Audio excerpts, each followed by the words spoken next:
Hello and welcome to Take Time. I'm your host, Patrick Marlette, and let's talk about Doberjober. What is Doberjober, you might ask? Well, in front of us we have 4 samples of Alex's straps, and I have to say they're some of the nicest leather I've ever received.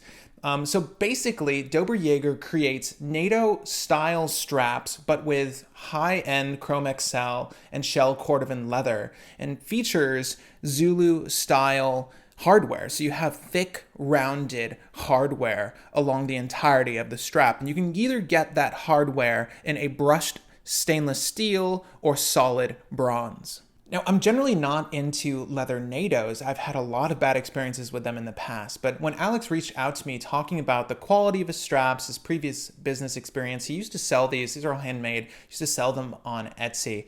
And he moved to his own website because he'd been doing well, which is fantastic. But the straps themselves are extremely appealing because I've actually never owned a shell Cordovan strap. So I definitely want to experience that and share my opinions. And for the most part, I have to say that my experiences have been very, very good with these straps. And as you guys know here on the channel, I like to start with the bad and then move on to the good before I give my final opinions on a product. From left to right here, we have the whiskey coloration of the shell Cordovan strap I mentioned earlier. This is the only shell Cordovan we have in today, but you'll notice the indent that's laid in on this strap. I'd actually been using this on my Seiko Alpinist. I haven't reviewed it on the show yet, but you can expect a thorough 2-part review. It's going to be a little bit different than you expect, so I'm interested in the commentary we'll share there. Neither here nor there. Anyways, moving on, we have a Chromexcel strap. This is the tan coloration. Yes, I know my Zodiac Seawolf is missing its bezel. Again, that's neither here nor there. And on the right-hand side, we have a Chromexcel strap in natural and one in navy with that bronze hardware. This is the only one I have in with the stainless steel hardware. I'm actually a little bit more a fan of the bronze. Even on watches that are stainless steel, it just looks really good. I'd also like to note that all of these straps come in at either 20, 21, or 22 millimeters in width, and they all have a length of 285 millimeters. Now, the Chromexcel straps range at about $55 in US dollars. Everything is in euros on the website, and I'll leave a link in the description for you guys if you want to check them out. But the shell Cordovan strap is roughly $90, so there's a pretty big disparity between those two prices. Now, the first bad note I'd like to mention is the thickness of these straps. It's going to be a bad note for most consumers. Some won't care, but each single piece of leather, this is all a single piece of leather, but as you guys know, with the construction of these straps, it's just doubled over. But one single piece of leather is 2 millimeters thick, roughly 2 millimeters. So you're adding about 4 millimeters of thickness under the watch head. And I have to say, that's quite a bit. That is, in general, a lot of thickness to add under your watch. So right off the bat, I would say that this style of strap, these Doberjober straps, are mostly for tool watches that you'd prefer to have on leather. I know to some of you that sounds like sacrilege, but I see it all the time. I see Rolexes on 2-piece or NATO-style shell Cordovan straps all over the Instagram and all over the place here in New York. It is a thing. And personally, I don't like adding too much thickness to my watch head, so I will say that that is a bad note. If you really did want to, you could actually just cut off the back end of the strap and make it a single pass. The watch head would actually fit perfectly well and not fall off if you did that. But you are spending quite a bit on these straps, not so much for the Chromexcels, but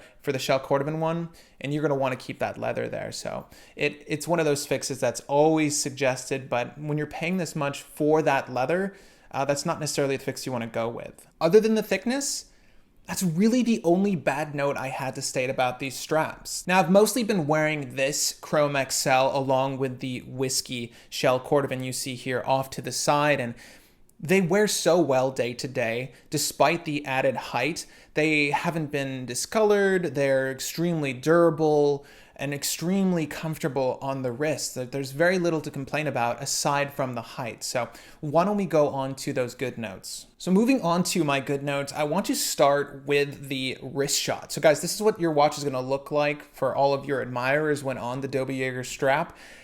And the thing is, it's not a strap that's meant to be discreet. When you add 4 millimeters of thickness to a watch, it's going to add presence to any watch. And it looks fantastic. Even on this mangled Zodiac Seawolf, it makes the watch look great. It's interesting because I've never had a luxury leather strap on the show. I've never really worn one casually, but it changes how you feel about the watch, and it changes your overall experience with the timepiece. And I'm sure some of you out there know what I'm talking about already, but it's meant to be showy. It's meant to add that presence, and it's meant not to be discreet, but loud. And here is what your bezel-less Zodiac Seawolf is going to look like for all of your admirers. And you can see what I'm talking about. It just punctuates the timepiece, further accenting what is on your wrist by having that extra bit of lift. It's undeniably one of the main reasons you'd wear a thicker strap is to showcase your timepiece. It's something you're proud of. Now, it's not necessarily something you would wear if you have a job where you wear cuffs, because this is by no means going to fit under your cuff. And, unless you have shorter sleeves, I would suggest you get a proper fitting button down. But if your sleeves are short, it's going to wear in front of the cuffs and it's not an issue. But for the most part, you don't really care about it when you're wearing the strap. Now, I'm actually going to break form here for a microsecond. I do have one more negative note. The strap's thickness did make it difficult to fit under the lugs of certain watches.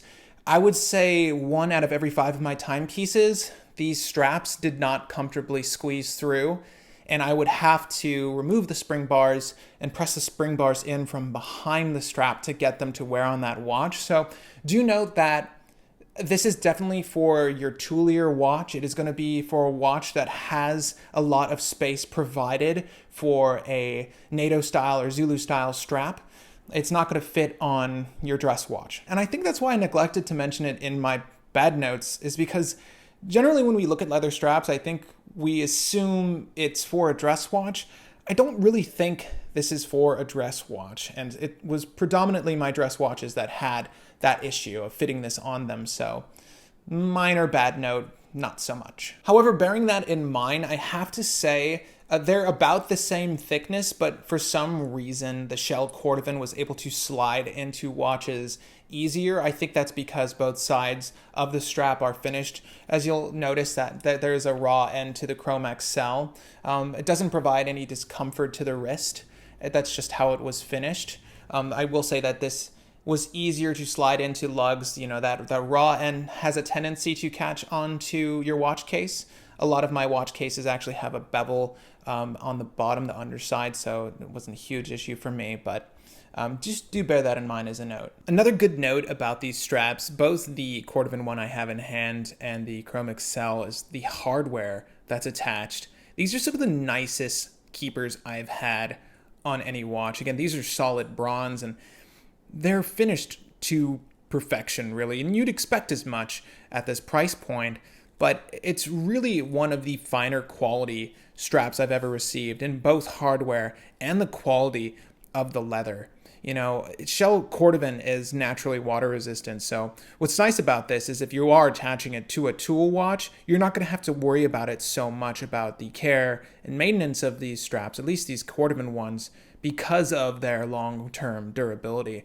As we all know, Shell Cordovan is sort of the holy grail of leather straps. It is of the finest quality, and again is naturally water resistant. That doesn't mean waterproof. You're going to want to make sure you take proper care of these straps, especially if you buy a Shell Cordovan strap.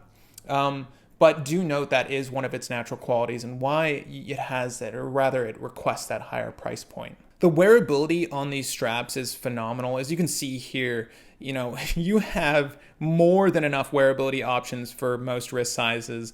They are punched wide and evenly throughout. And I have to say, 285 millimeters was the perfect length for these guys because the nature and how you wear these.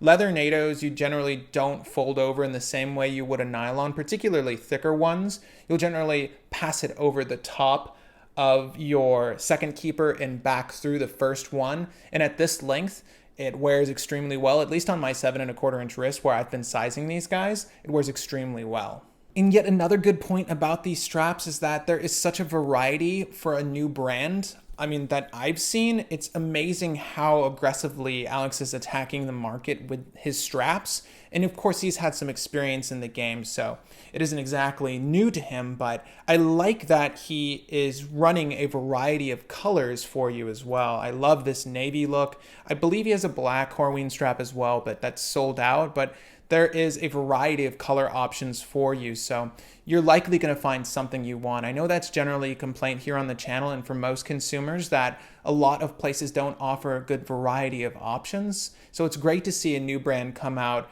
attacking the market with a variety of options. Now, one thing I will complain about his straps is that the variety comes by way of color options, not necessarily different styles. And it's a shame because, again, I don't generally wear larger straps like this. It depends on the kind of mood I'm in. This isn't something I would wear every day. This is a day off kind of strap. It's something that you wear when you want to showcase your watch. That is exactly why you'd wear this strap. But it would be great if we had two-piece options or even single-pass options that were at a lesser price range for the, lesser amount of leather we're receiving. And what's nice about smaller companies like this is I'm able to exchange emails with them and get direct responses. And Alex has been talking to me about producing high-quality two-piece leather strap options or single-pass variants if that's what people want. So guys, Alex, if you're watching this, and gang, if you're viewing this, comment down below what you'd like to see from a high-end leather strap maker, because Alex is open to opinion and he's very, very receptive about what I've been telling him about these straps. And my only complaint being the thickness. It's not something I want to wear every day, but if at this quality of leather and hardware, if you made something that consumers like me would want to wear every day, I think you have a winning product. Honestly, though, at this price point, for the amount of leather you're getting, the quality of the leather and the quality of the hardware, the Chromexcel straps are fantastic for the money. I think it's a very good value prop on that front. I've been wearing this one quite often.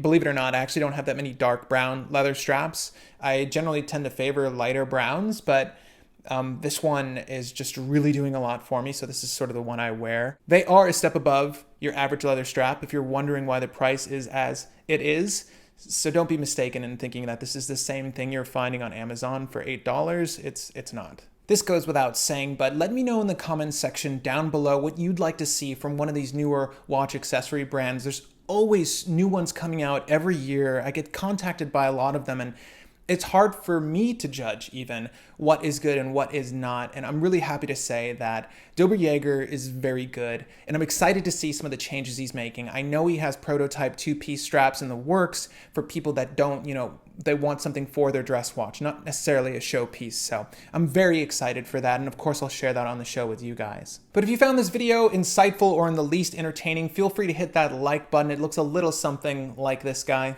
If you have friends, forums, or groups that are interested in watch content, particularly of up-and-coming watch accessory brands, I genuinely feel that the accessory on your watch is equally as important as the watch itself. So I'm always excited to see these new brands come out, and I think Doberjober is one to follow. So feel free to share this video with any of your pals that are interested in high-quality leather straps. And if you are new to the channel, this is the first video you've ever seen, guess what? I do these videos twice a week. Always engaging, always new content, ask my audience.